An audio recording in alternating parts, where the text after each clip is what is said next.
I've done a few late game challenges in my time, Resort with only the chairs, Lotus Island with only the 3 small islands. The one that I haven't done is logs, but with only the water. The reason for this is because Macan Rules has already done this about a year ago, but since then they added Paragon of Power and added some more Paragons and buffed a few of the old ones, so now I feel now is the right time to try this challenge again. In his video, he got to round 296, just 4 rounds shy of the elusive round 300. So of course, my goal for this video is to get round 300, but also to see how far we can go past that. Of course, like clockwork, the first step to any late game run is to get a good farm going. I'm getting down 4 merchantmen to later upgrade all of them to a flavored trades and one of them to a trade empire, and the goal here is to eventually get a carrier flagship and a navarch so I can put down other paragons as well as some land towers. Because we have such a small amount of space, the setup is going to be heavily paragon efficient, which basically means just I throw down as many high level paragons as I can, chuck down a Zealy, and pray to God that round 300 is nice and lets me get it. And while I'm getting down some flavor trades, I like to tell you about this video's sponsor, Cash Money. I'm kidding, I don't have a sponsor, but this would be an excellent way to include a sponsor in a video. Maybe if I get sponsored one day I could put it, nah, that'll never happen.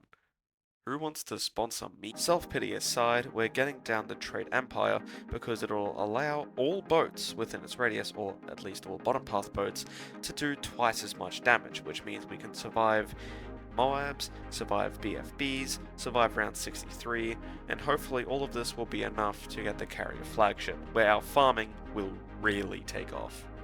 At this point we've farmed a healthy $40,000, or a little bit under, so you may be asking, Brazil, you stupid idiot, why aren't you getting the carrier flagship down now if it's so important?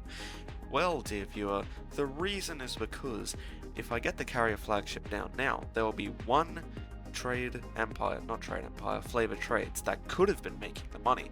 So instead of getting it down now, I wait until I have enough money to get down the carrier flagship and a Spirit of the Forest so that I will not lose a significant amount of money. For Brazil, that significant amount of money is only going to be like $2,000. You're going to be farming like $1 million later in the run. Why is that relevant? Well, that is an excellent question.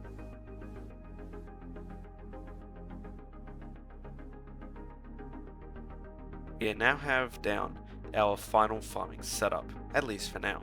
We have a Trade Empire, 2 flavored trades buffed by the Trade Empire. We also have a Spirit of the Forest, and now we have gotten down the Elite Sniper. All of this is to make sure that we have the maximum amount of money possible so that we will be able to get Paragons later on, because Paragons require hundreds of thousands of dollars, meaning we have to get a lot of money really fast, otherwise we will not have enough to survive the higher rounds, and round 300 will not be possible. Nothing really interesting happens for the next few rounds before our first Paragon, which is going to be the boat, except for round 118. This round sucks. It's a bunch of fortified TDTs followed by normal ZOMGs. I mean, come on, we have to deal with the worst boon in the game already. Why do we have to throw ZOMGs on top of it? Now, I'm fine with ZOMGs, I'm fine with BFBs, but fortified TDTs are my nightmare. I cannot sleep if I die from fortified DDTs because they just suck that much.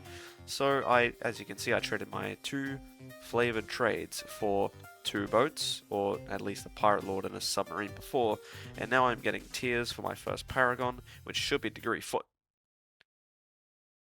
25? Oh hell no, I ain't keeping that. Skip to when I actually get a degree 40. After a half an hour of having to try and beat this garbage round, I managed to do it. Thank the heavens. And we managed to get our first Paragon to degree 40. Oh yes. We finally have our first Paragon, and it is degree 40 Navarch, meaning we're fine until like round 220, because the Navarch is arguably the best late game Paragon. I mean, it hooks in ZOMGs and DDTs automatically, it hooks in fortified bads. No other Paragon has that kind of power, except the Ninja with its 25% balloon annihilation ability that's passive or whatever. I don't read the wiki, someone just told that to me. I'm assuming it's true. But as you can see, the farming still doesn't stop. We have our sniper, our spirit of the forest, and we also have 3 flavored traits. Now I didn't get a not carrier flagship, I didn't get a trade empire here because I forgot.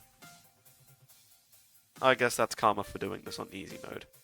And now I don't actually have to touch my setup, so we AFK until round 176, where I sell my sniper in exchange for the Grand Saboteur because we are going for the Ninja Paragon, which is arguably my favorite Paragon because it has high DPS, it looks cool, and it has awesome late game potential.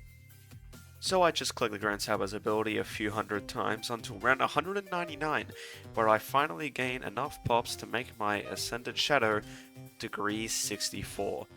Now this setup is starting to get good. We're only going to add maybe 1 or 2 more Paragons, throw down a Zeely, and get some other high DPS T5s going. I absolutely nailed that voice line. The last Paragon we're going to get is the Glaive Dominus, so I put down the bottom path and the middle path to farm pops, some more AFK happens, and then round 246, I don't get to 16.2 million pops, but instead I get enough pops on my boomerangs, and sacrifice enough money to get a degree 40. Huge. Now that we've got our powerhouses, the only thing left to do is finish the setup. I get down a carrier flagship, and I put an Ultra Boost and a Ice Monkey, I'm pretty sure it's a Super Brittle, on the 2 platforms. Yeah, I'm just going to call them platforms. On the 2 platforms of the carrier flagship, so the Ultra Boost can buff the carrier flagship and the Ice Monkey, and then after those are Ultra Boosted, I sell the Ultra Boost and put down the Zeely, who will gain up XP very quickly. And now that all of that is done, the only thing left to do is see how far we can make it. We don't hit much hurdles during the rest of the run, except for one instance on 298 where a rogue DDT almost came through and beat the life out of me, but after 2 hours of playing, I finally managed to beat round 300 with only the water on logs. After this point, I decided to just go a little further to see how far I can make it. I got to round 305, where the amount of bads and DDTs was just ridiculous. There was no way a Navok and a Zeely could take down that many fortified bads. Even the bads were becoming a problem at this point, because they have so much health, they are almost as bad as the round 200 fortified bads that were on round 200, and unfortunately the thing that snuck through and killed me was a DDT. I knew it, those son of a bitch. Anyway, that was only the water on logs, round 305. You could probably go further with a better setup. This one is, it's a little unoptimal. I could have probably fit another Paragon. We could have gotten to round 310, even 320, maybe even 330, but I'll leave that up to you, because I want to go to bed.